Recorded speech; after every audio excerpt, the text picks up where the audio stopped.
conocer la realidad sin tanta vuelta. Equipo Maíz les invita a escuchar Vamos al grano.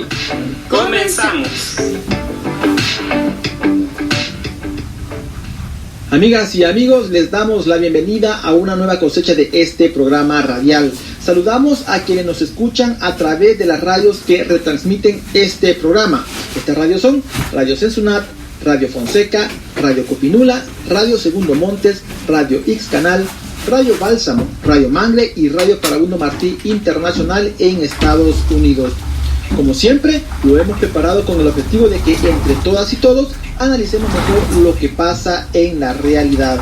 Soy Edgar Rosales, damos inicio a Vamos al grano, la realidad sin tanta vuelta. Saludos a César, quien ya se encuentra con nosotros para hablar de temas de interés nacional. César, bienvenido. Muy buenos días, compañero. Un saludo a toda la audiencia de Vamos al grano. Estrategia electoral del gobierno de Bukele es el tema que vamos a abordar en este espacio, pero antes de comenzar con nuestra plática con César, vamos a presentarles la primera sección del programa, sección que nos sirve de introducción al tema que vamos a tratar hoy. Les invitamos entonces a escuchar nuestra cápsula antes de ir al grano. Adelante. Antes de ir al grano. El 28 de febrero de 2021 en El Salvador habrá elecciones para diputadas y diputados de la Asamblea Legislativa, para consejos municipales y para el Parlamento Centroamericano. El gobierno de El Salvador, desde su llegada en junio de 2019, confronta con la Asamblea Legislativa y se niega a cumplir las decisiones de ese órgano de Estado. Por otro lado, el presidente y sus ministros han realizado numerosas violaciones a las leyes y acumulan cada vez más indicios de corrupción en el manejo de los fondos públicos. Durante la pandemia por el COVID-19, esa forma de actuar del gobierno se ha incrementado. El ejemplo más reciente fue la manera en que se terminó el proceso de antejuicio en contra del director de la Policía Nacional Civil. ¿Esas acciones del gobierno tienen objetivos electorales? ¿Qué puede esperarse a partir de la terminación del antejuicio contra el director de la policía? Sobre esto hablaremos en esta edición de Vamos al grano.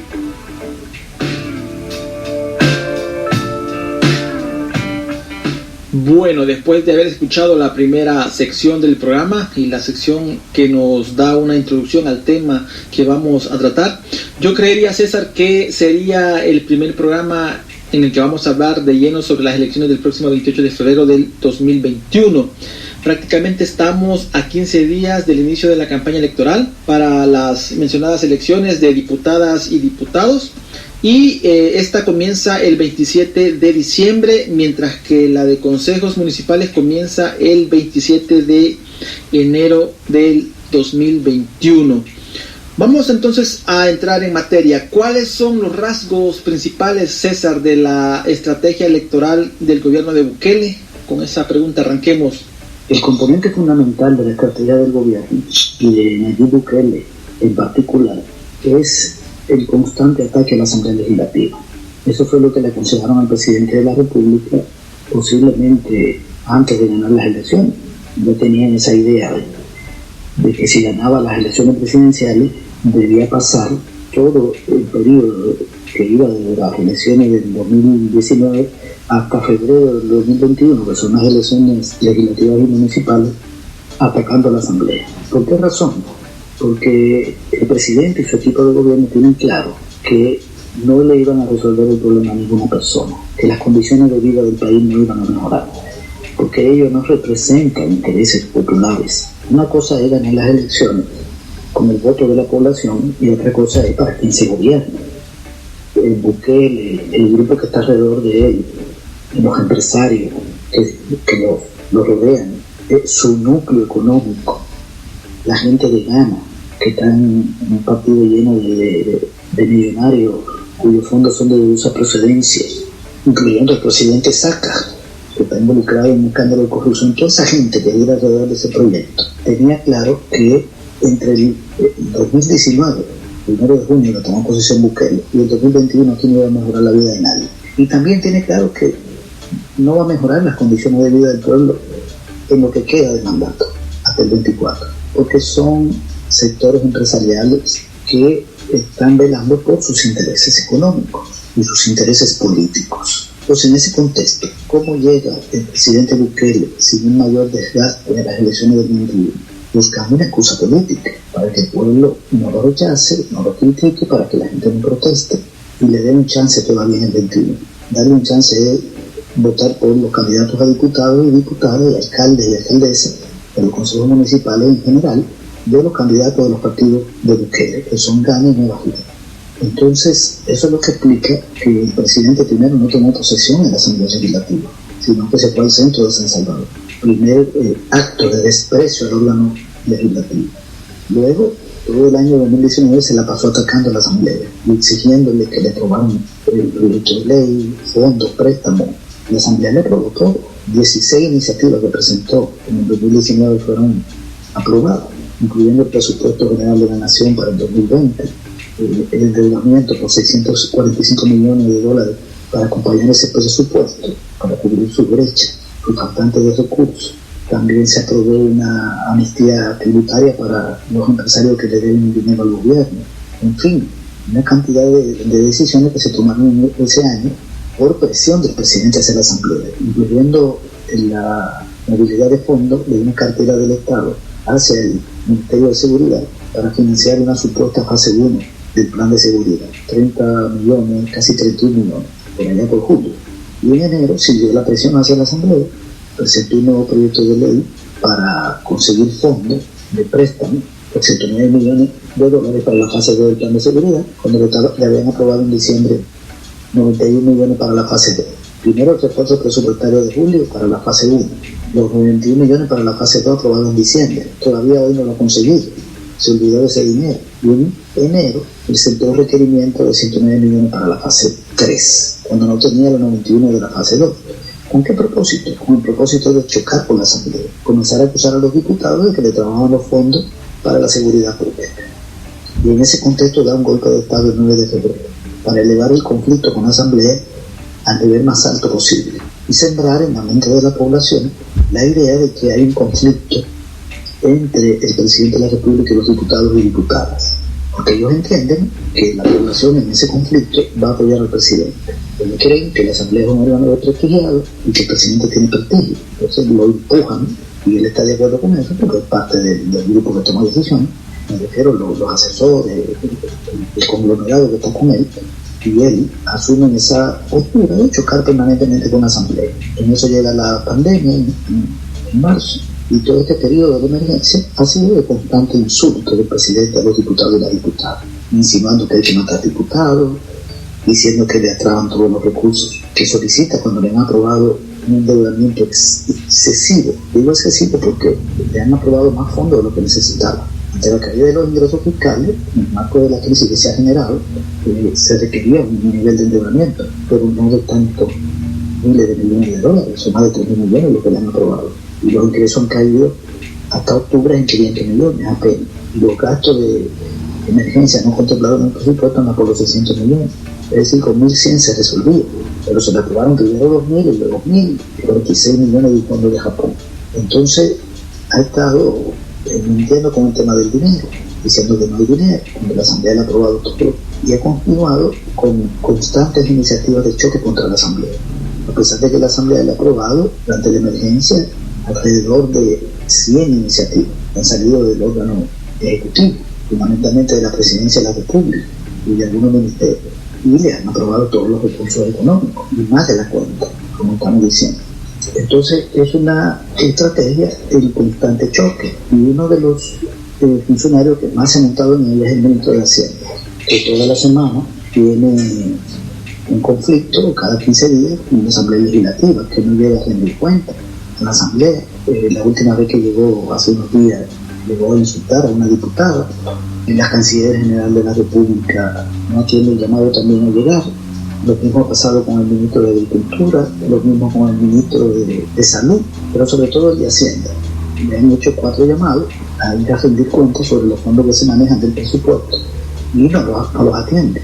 Y eso es adrede, es para tener un pleito con la Asamblea Legislativa, que Bukele lo necesita. Y también la Policía Nacional y el Ministerio de Defensa. Bukele lo ha puesto a chocar a la policía con la Asamblea y con la Fiscalía, a no acatar órdenes de la Fiscalía y decisiones también de la Asamblea Legislativa que involucran a la policía, como aquella de llevar por apremio al ministro de Hacienda a comparecer ante la asamblea, buscarlo, capturarlo y llevarlo, porque anda huyendo y no quiere rendir cuenta.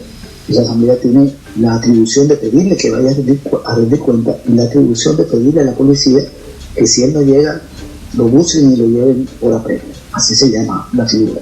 Pues el jefe de la policía desacata la decisión de la asamblea y también desacata la decisión de la fiscalía de desalojar a unos sindicalistas que responden al ministro del Trabajo, que tenían ahí en un tramo de la carretera que va al relleno sanitario de Nejapa un bloqueo para impedir que llegaran los residuos sólidos de la alcaldía, para tener conflictos. El presidente de la República también le ordenó al ministro de Hacienda no entregarle los fondos de las alcaldías. 7 meses van a ser ahora ya en diciembre.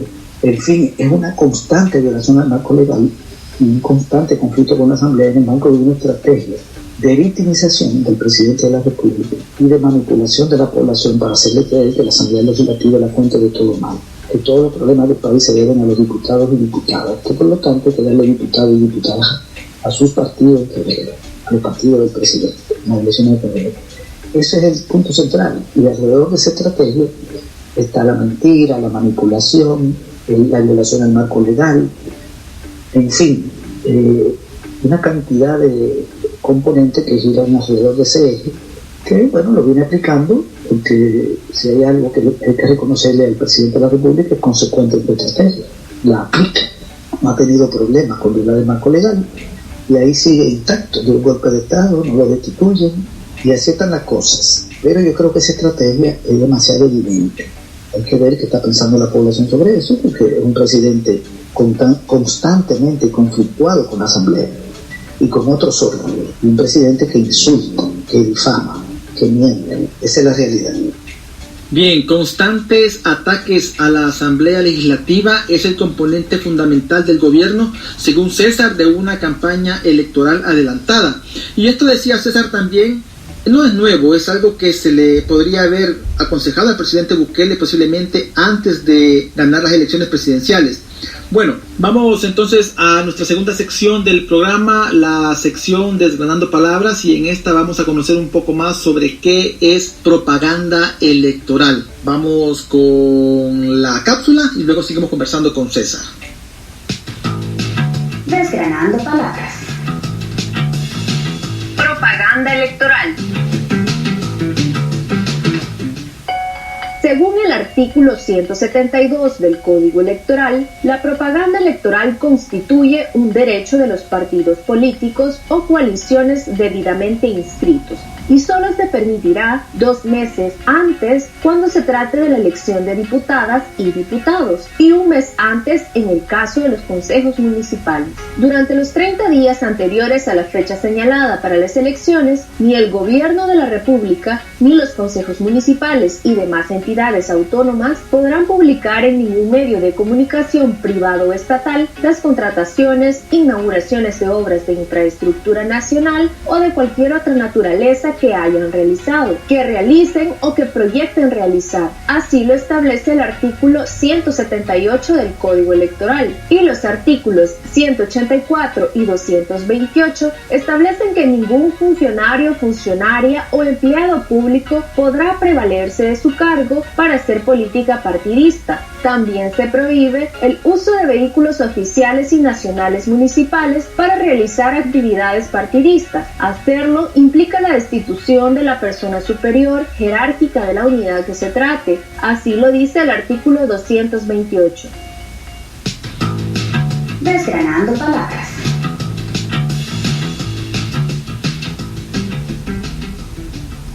Bien, muy interesante. En la cápsula hemos conocido un poco más sobre qué es la propaganda electoral. Sabemos que hay artículos del Código Electoral que hasta cierto punto constituyen un derecho de los partidos políticos y coaliciones a realizar este tipo de actividades, pero también hay artículos como por ejemplo el 184 y el 228 que establece que ningún funcionario o funcionaria o también empleados públicos pueden prevalecerse de su cargo para hacer política partidista. En la actualidad, no me dejarán mentir, hemos visto diferentes instituciones del gobierno de Bukele haciendo propaganda electoral adelantada, y eso no me lo van a dejar mentir. Hay muchas acciones que se han venido dando de parte de instituciones del actual gobierno que que se prestan para una propaganda electoral adelantada. Bueno, vamos a conversar con César sobre otro tema muy interesante y quiero hablar ahora del proceso de antejuicio en contra del director de la Policía Nacional Civil y ahora ex viceministro de Justicia y Seguridad Pública. El mismo día de la sesión plenaria, para ser exactos el martes 8 de diciembre, se supo que había renunciado al cargo de viceministro. ¿Cómo queda ese caso, César, y qué relación tiene con la estrategia electoral del gobierno de Bukele? Este es un caso tremendo. Resulta que el presidente de la República, Nayib Bukele, nombró al director de la Policía Nacional Civil como viceministro de Seguridad, violando la ley orgánica de la PNC, que dice en su artículo 7 lo siguiente: el cargo de director general es incompatible con el desempeño de otro cargo público y con el ejercicio de su profesión, excepto las actividades de carácter docente y cultural. ¿Qué está diciendo? Que una persona nombrada director general de la Policía Nacional Civil no puede desempeñar otro cargo público, a no ser que sea para una actividad de carácter docente y cultural. Bueno, el viceministro de Seguridad no desempeña una labor docente ni cultural, no fue para eso que lo nombraron ahí. Entonces este señor tenía dos cargos, director de la PNC y viceministro de Seguridad. Ahí está el primer problema, la inconstitucionalidad, la ilegalidad en la decisión tomada por el presidente de la República. Y el presidente sabe que es ilegal.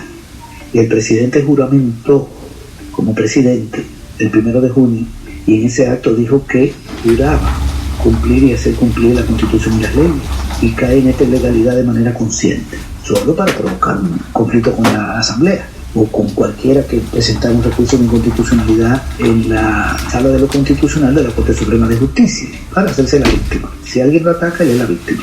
Eso es lo que busca el presidente constantemente.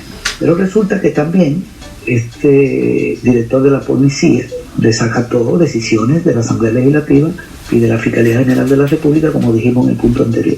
Ante eso, la Fiscalía le pidió a la Asamblea que le quitara el fuero para poder juzgarlo, es decir, abrirlo independiente y remitirlo a un juez de paz. Y de ser encontrado culpable, que es evidente que es culpable de haber desacatado las decisiones de la Asamblea y de la Fiscalía, entonces podía no solo ser destituido de su cargo, sino condenado incluso hasta 3 años de prisión.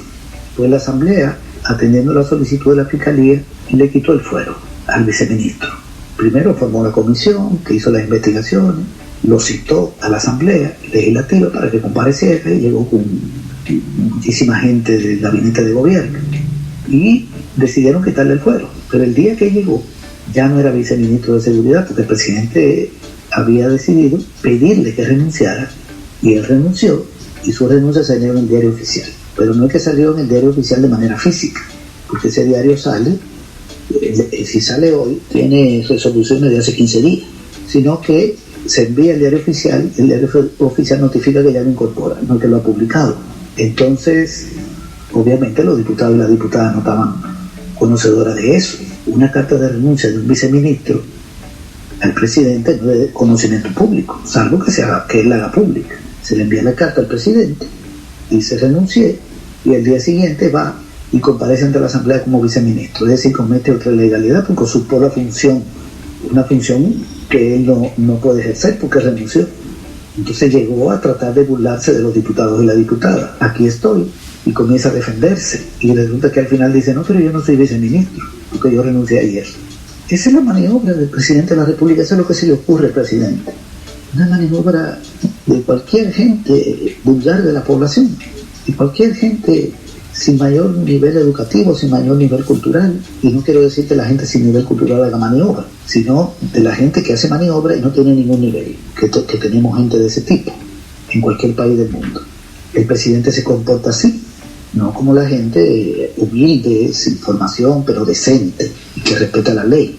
No, este se comporta como una persona, el presidente de la República, que es el que le da la orden al viceministro, se comporta como una persona que no tiene nada que ver con el cargo que ostenta, que no tiene condiciones para el cargo que ostenta, y que denigra ese cargo de presidente de la República. Porque ocurrírsele una cosa como esa es una vulgaridad. Perdóname la palabra, pero no encuentro otra. Es una palabra creo que exacta para juzgar al presidente ante esa maniobra. y a su viceministro acepta hacer eso. Entonces le quitaron el fuero por requerimiento de la fiscalía. Bien, pero el delito lo cometió como jefe de la policía y tenía fuero como viceministro de seguridad. Entonces, ¿qué procede ahora? Bueno, que el fiscal presente la prueba en el juzgado de paz y lo someta. Ya, que se le abre un juicio. Eso es lo que procede. La maniobra del gobierno fue burda. Al final el tipo ha quedado mal, el viceministro, y tiene que comparecer ante la justicia. ¿Qué esperamos? Que la fiscalía presente bien las pruebas. Porque si el fiscal está jugando, y eso no lo sabemos, en este asunto, a que Bukele salga bien, puede pasar otra cosa. Puede ser que ahora la fiscalía no presente bien las pruebas, ¿verdad? Y las pruebas no son contundentes, hubo errores, hubo fallos, y finalmente no pasa nada. Y Bukele puede decir, ahí está, destituyeron a este señor, le quitaron el fuero a este señor, él se vio obligado a renunciar, un hombre que ha estado combatiendo la delincuencia, y al final no era culpable. Ahí está, ese es el proceder de los diputados y la diputada, y culpar a los diputados y diputadas, no al fiscal, que fue el que hizo el requerimiento. Y el fiscal podría estar jugando a eso, podría haber una maniobra para que al final Bukele salga bien, o podría estar haciendo un trabajo adecuado. Si es un trabajo correcto, como debe ser, entonces presenta la prueba y esperamos que el órgano judicial actúe contra el jefe de la policía, porque ha desacatado la ley. Esa es la situación que tenemos en este caso, pero no es el único. También aquí se necesita actuar en el caso del ministro de Defensa, que participó en el golpe de Estado del 9 de febrero. Ya hubo una recomendación de la Asamblea de su institución, Bukele no la toma en cuenta. Pero a lo mejor hay que quitarle el fuero y que la Fiscalía le abra un expediente, aunque el fiscal dijo que no hubo golpe de Estado, que no hubo violación a la ley, pero la Sala de lo Constitucional sí dictaminó que lo del 9 de febrero fue un golpe, porque llamó a los militares y a la policía a someterse al orden legal, a respetar la ley. Hay una resolución de la Sala en la que se puede amparar la Asamblea, porque estas cosas no deben quedar así. Al final, quién sabe si el propio presidente también haya que quitarle el poder, porque lo del 9 de febrero fue claro, el golpe de Estado. Pero entonces, volviendo a la estrategia del presidente, al final está el choque del presidente con la Asamblea. Ahora el caso es el del viceministro de Seguridad. Fue un requerimiento de la Fiscalía, pero al presidente hasta ahí no le va mal, porque otra vez vuelven a chocar con la Asamblea. Entre la opinión pública queda el pleito del presidente con la Asamblea.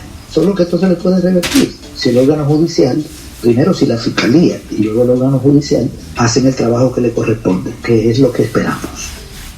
Una maniobra burda por parte del gobierno, según César. Sin embargo, el proceso en contra del viceministro de Seguridad de la Policía continúa y tiene que comparecer ante la justicia, esperando, ya lo decía César, que la Fiscalía presente bien sus pruebas, unas pruebas contundentes y sin errores.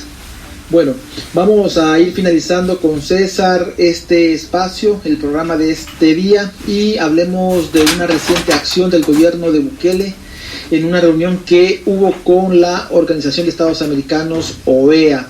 El miércoles 10 de diciembre, César, el Estado salvadoreño votó a favor de una resolución. Otros países votaron en contra, otros se abstuvieron y otros no asistieron. Hablemos de qué se trata esa resolución, hay que explicarle a la gente. La resolución de la OEA consiste en reconocer la legalidad de las elecciones que recientemente se hicieron en Venezuela para la Asamblea Nacional, para elegir diputados y diputadas. Votaron a favor de no reconocer esas elecciones países como gobiernos como el de Estados Unidos, Canadá, Perú, Colombia, donde gobierna la derecha, sobre todo la derecha más inclinada a aceptar todo lo que le ordena el gobierno de Estados Unidos. Y dentro de los gobiernos que votaron, plegándose a los intereses de Estados Unidos, está el gobierno salvadoreño. Entonces este país se sumó, porque el gobierno es el que tiene esa facultad, digamos, maneja la política exterior, se sumó a un grupo de gobiernos que desconocen las elecciones en Venezuela. ¿Qué fue lo que pasó en Venezuela? Que acaban de haber unas elecciones para la Asamblea y votó creo que el 31% de la población. ¿Y eso qué tiene de malo? ¿Qué tiene de extraño? Eso no tiene nada de malo. En Europa vota el 30%. Aquí en El Salvador votaba en los años 90 el 30%. En las últimas elecciones para la Asamblea Legislativa no llegó más que al 40 y tanto %. Que haya una baja votación no quiere decir que las elecciones no sean válidas. En Venezuela hay una oposición que se dividió, la oposición al gobierno, y participó un grupo de la oposición y otro grupo no participó. Entonces, si ese grupo hubiera participado, el que se retiró, a lo mejor la votación hubiera sido un poco más alta. Igual podrían haber perdido, porque de ese 31%, lo que sacó la oposición no llegó a 6, fue como 6 contra 25 más o menos. Entonces, si hubiera participado otro grupo, a lo mejor entonces hubiera habido una votación mayor, podría llegar, digamos, a 40, sumar otro 9 de la oposición, 9 más 6 son 15, de 40 hubieran sacado 15. También podría ser así el resultado, votaron 40, 45, no importa. El hecho es que la baja votación no ilegaliza ningún proceso electoral. En Venezuela, y eso es muy común en otros países, para las elecciones legislativas y municipales vota menos gente que para las presidenciales. En el año 2005, bajo el gobierno de Chávez, hubo elecciones nacionales, ya se llama Asamblea Nacional, no legislativa, y votó el 25%, porque la oposición se retiró. Si hubiera participado, hubiera votado el 40%, porque históricamente en Venezuela no votaba más del 40% para esas elecciones, desde los años 70, 80, 90. Pero como no participaron ninguno de oposición, entonces un 25% y se eligió la Asamblea Legislativa. El secretario general de la OEA de entonces, Miguel Insulza, criticó a la oposición venezolana por retirarse. Le dijo, ¿por qué se retira? Entonces le dejaron el Congreso al oficialismo, al partido de gobierno y a las fuerzas aliadas.